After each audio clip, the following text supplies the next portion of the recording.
Hello दोस्तों, कैसे हैं आप लोग? आई होप अच्छे होंगे। आज हम लोग बिहार स्पेशल का पढ़ेंगे पीवाई की सीरीज का पार्ट 5। तो चलिए शुरू करते हैं। और इसमें आज हम लोग डिस्कस करेंगे 68th बीपीएससी के क्वेश्चन आंसर। तो आज का पहला प्रश्न है, थोड़ा इंपॉर्टेंट है, थोड़ा अलग टाइप का है। नमक सत्याग्रह के दौरान बिहार के लोगों ने नमक बनाने के साथ साथ सरकार के विरुद्ध किस कर का विरोध किया था? तो सरकार के विरुद्ध किस कर का विरोध किया था? तो देखिए, नमक सत्याग्रह की अगर जो बात करें तो नमक सत्याग्रह कब शुरुआत हुई थी इसकी? ये अप्रैल में शुरुआत हुई, मार्च में शुरुआत हुई थी, अप्रैल तक चला था। तो ये 12 मार्च से 6 अप्रैल तक चला था। 6 अप्रैल 1930 गांधी जी ने अपने 78 अनुयायियों के साथ चले, साबरमती से और दांडी तक पहुंच, लगभग ये दूरी 387 किलोमीटर ये तय किए। और उसके बाद यहाँ पहुंचने के बाद रास्ते में इनको, जब चले थे तो 78 थे, 78, लेकिन चलते चलते जैसे जैसे आगे बढ़ते गए और भी लोगों इनके साथ होते गए, और डांडी पहुंच के नमक हाथों से उठा करके ला नमक कानून को तोड़ा था। और उसी के बाद फिर सविनय अवज्ञा की शुरुआत हो गई थी। और उसी समय कुछ लोगों ने नमक सत्याग्रह के साथ साथ चौकीदारी कर का भी विरोध किया था। चौकीदारी कर का, जो कि सही, तो इसमें से कोई भी ऑप्शन नहीं है, तो सही ऑप्शन क्या हो जाए? उपरोक्त में से कोई नहीं। अब देखिए, चौकीदारी कर क्या होती है। एक्चुअली कोई गांव में होते थे ना, तो गांव की सुरक्षा के लिए लगाए जाते थे चौकीदार। और ये दमनकारी ब्रिटिश लोग कार्य करते थे चौकीदार के रूप में गांव में, और उनके वेतन के लिए पैसे गांव वालों को देना पड़ता था। उसके लिए अलग से टैक्स व्यवस्था थी जो गांव वाले को देना पड़ता था। इसलिए इन लोगों ने इसका विरोध किया था। ठीक है। श्री कृष्ण सिंह द्वारा गठित बिहार की निर्वाचित सरकार ने फरवरी में किस कारण से इस्तीफा दे दिया था? फरवरी 1938 में। तो देखिए, तो उसी के आधार पर सरकार का गठन हुआ। तो 20 जुलाई 1937 को कांग्रेस सरकार का गठन होता है, जिसके नेतृत्व कौन कर रहे थे? श्री कृष्ण सिंह। लेकिन आगे चल के फरवरी 1938 में एक घटना होता है, और यहाँ पे श्री कृष्ण सिंह के द्वारा पूरे इनके सही लोगों का इस्तीफा दे दिया जाता है गठन के बाद। कारण क्या बनता है? कारण कुछ विरोध होता है। इन लोगों का कहना होता है कि जितने राजनीतिक कैदी हैं, जो क्रांतिकारी कैदी हैं, उन लोगों को जेल में न रखा जाए, जेल से रिहा किया जाए। इसी बात पे भारत ब्रिटिश सरकार से बात नहीं बन पाई, तो इन लोग इस्तीफा दे दिए थे। तो इन्होंने इस्तीफा दिए थे राजनीतिक कैदियों को छोड़ने के लिए।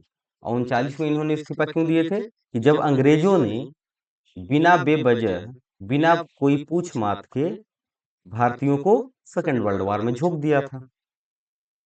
अब अगला प्रश्न देखिए, किसने चंपारण सत्याग्रह के दौरान बिहार में गांधी जी की जान बचाई थी? तो ये क्वेश्चन भी कई बार पूछे जा चुके हैं। तो ये थे बत्तख मियाँ। कौन? बत्तख मियाँ। एक्चुअली हुआ क्या था कि 1917 में गांधी जी जाते हैं एक नील बगान के मैनेजर से मिलने, और उसका नाम होता है इरविन। वो नील बगान का मैनेजर होता है। गांधी जी के साथ थे राजेंद्र प्रसाद भी। ठीक है।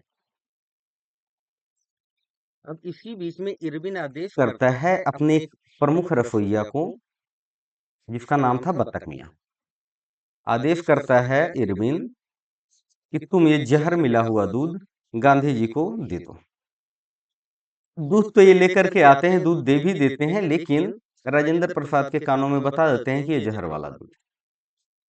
उसके बाद की कहानी कहीं कहीं ऐसा कहने को मिलती है कि दूध बिल्ली पी जाती है, ये लोग नहीं पीते हैं। दूध बिल्ली पी जाती है, फिर बिल्ली मर जाती है। ठीक है, इस तरह की कहानियां कुछ। चलिए अगला प्रश्न देखते हैं। असहयोग आंदोलन के दौरान किसने बिहार में किसानों की अगुवाई की थी? तो देखिए, असहयोग आंदोलन हुआ शुरू कब हुआ था? 1920 में। ठीक है, तो बिहार से जो इसकी अगुवाई किए थे, ये किए थे स्वामी विद्यानंद। ये असहयोग आंदोलन का वो नहीं कर रहे थे, ये कर रहे थे कि बिहार में किसान की अगुवाई कर रहे थे। इधर असहयोग आंदोलन चल रहा था जिसका नेतृत्व बिहार से कर रहे थे ब्रज किशोर प्रसाद। तो असहयोग आंदोलन अलग है, और उसी समय, उसी के दौरान किसानों की अगुवाई, तो असहयोग आंदोलन की अगुवाई जो बिहार से कर रहे थे कौन कौन, पहले उनको देख लेते हैं। तो ब्रज किशोर प्रसाद कर रहे थे, साथ में राजेंद्र प्रसाद थे,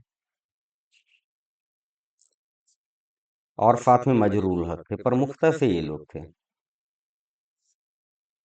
लेकिन उसी समय बिहार के दरभंगा में, कहाँ, दरभंगा में एक आंदोलन और भी होता है, और वो किसानों का आंदोलन होता है जिसका नेतृत्व कर रहे थे स्वामी विद्यानंद। ठीक है, अगला प्रश्न देखते हैं। स्वराज दल की स्थापना बिहार में किसने की? तो देखिए, स्वराज दल की जो स्थापना किया गया था वो किया गया था शुरुआत में इलाहाबाद में। तो इलाहाबाद में किया गया था मोतीलाल नेहरू और सी आर दास के द्वारा, चित्तरंजन दास के द्वारा। और बिहार में इसकी स्थापना की किसने की थी?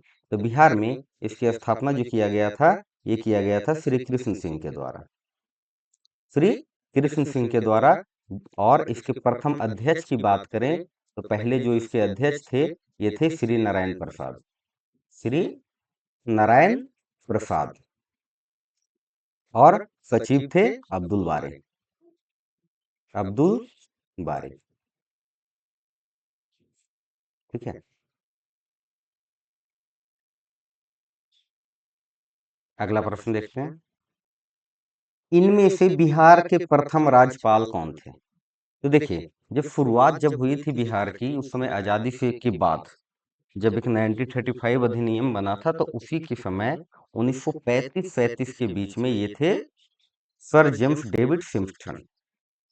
ये कब थे? तो 1935 से 37 तक थे।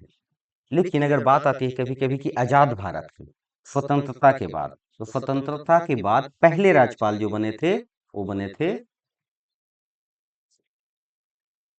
जयराम दास दौलत राम। ठीक है, जयराम दास दौलत।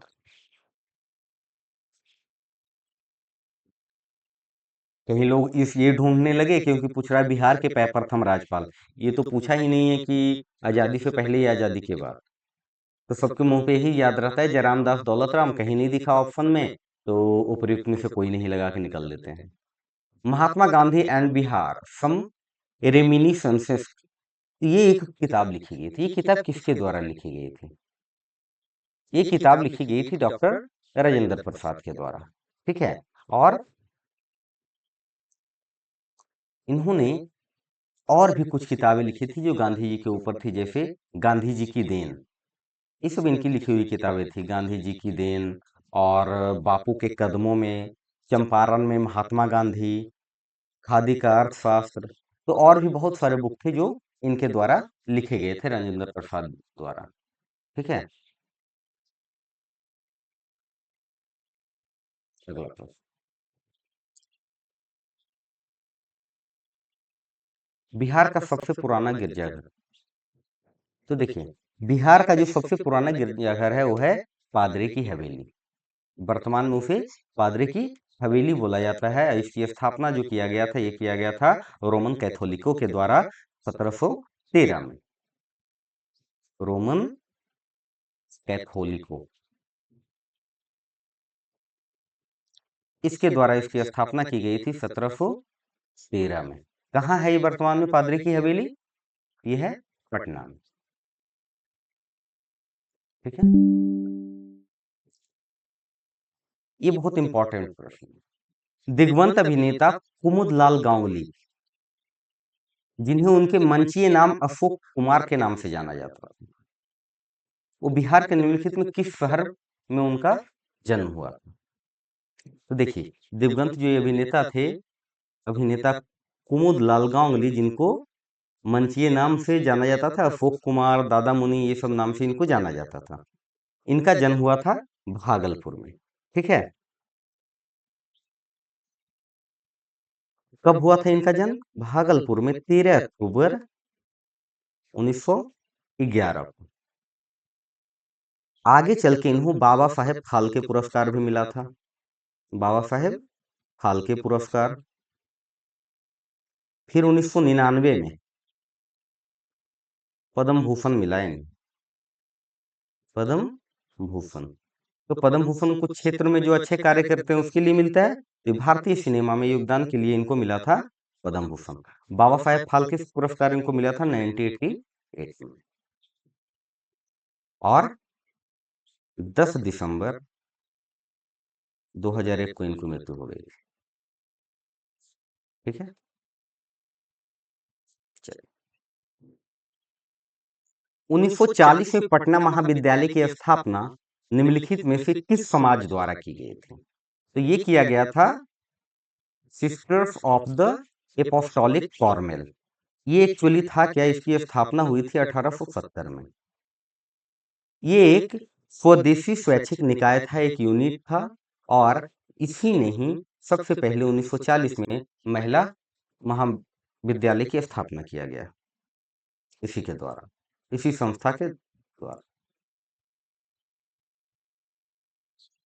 भारत के निम्नलिखित में से किस राज्य की सीमा बिहार में अधिकतम जिलों से लगती है? तो देखिए, अगर आप देखिएगा बिहार का मैप, तो उत्तर प्रदेश के 8 जिले से लगती है, उत्तर प्रदेश के 8 जिला, झारखंड के 8 जिला, सबसे ज्यादा तो ही दोनों को लगती है। पश्चिम बंगाल के 3 जिला से बिहार की सीमा लगती है। ठीक है, तो अगर पश्चिम बंगाल से चले, तो पश्चिम बंगाल की अगर हम बात करें कि 3 जिला, एक कटिहार, पूर्णिया और किशनगंज है। मैप को यहाँ पे अपने दिमाग में रखिए और उसके बाद वो चीजें याद आता रहेगा।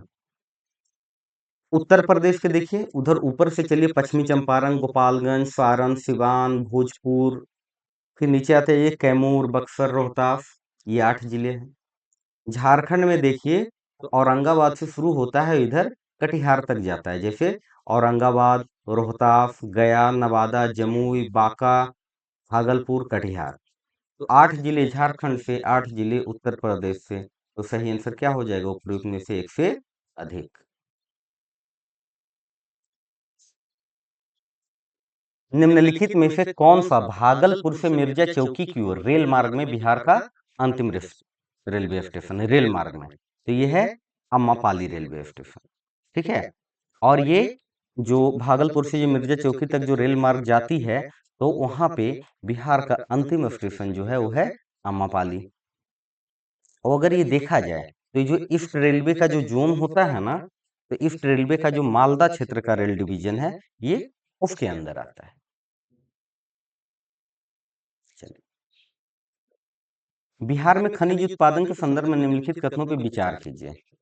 तो रोहतास में पैराइट का सर्वाधिक भंडार है, हाँ जी सही बात है। रोहतास में पैराइट्स का बहुत ज्यादा भंडार है, 95% पैराइट्स बिहार में उत्पादन होते हैं पूरे देश का। चूना पत्थर कैमूर, मुंगेर और रोहतास जिलों में पाए जाते हैं, हाँ। जमुई जिले में सोने का भंडार पाए जाते हैं, बिल्कुल सही है, जमुई जिले में सोने का भंडार पाए जाते हैं, मतलब पहला, दूसरा और तीसरा तीनों सही है। तो उपयुक्त में से कौन से कथन सही है? 1 और 3, केवल 3, 1 और 2, उपयुक्त में से एक से अधिक।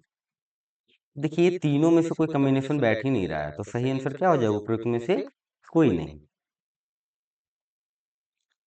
बिहार में बहने वाली बिहार में बहने वाली पवित्र नदी फल्गु निम्नलिखित में से किन नदियों के संगम से बनती है? तो देखिए, इसका जो संगम जो है, ये लीलाजन और मुहाना नदी है, ये दोनों के संगम से फल्गु नदी बनी है। इसका सही आंसर क्या हो जाएगा? ए। तो ये जो पर्वतीय धाराएं जो उधर से आ रही थी, लगभग बोध गया से 3 किलोमीटर नीचे के क्षेत्रों में इस चीजों को देखा जा सकता है, जहाँ पे ये दो धाराएं आके फल्गु नदी का निर्माण करती है। और यहाँ पे फल्गु नदी की अगर जो चौड़ाई की बात करें, तो लगभग 270 मीटर चौड़ाई है, और इसको निरंजना नदी के नाम से भी जाना जाता है। आप लोग को एक चीज और भी पता हो, गौतम बुद्ध को ज्ञान इसी नदी के किनारे प्राप्त हुआ था। और पितृ पक्ष मेले के लिए फल्गु नदी का तट बहुत पवित्र है, और जहाँ पे वहाँ पे हर वर्ष एक मेला लगता है कुछ समय के लिए, जिसमें लोग पिंडदान करते हैं और अपने बुजुर्गों की मोक्ष की प्राप्ति की कामना करते हैं। ठीक है। अगर बिहार में लंबाई की बात करें तो बिहार में लगभग ये नदी 135 किलोमीटर बहती है।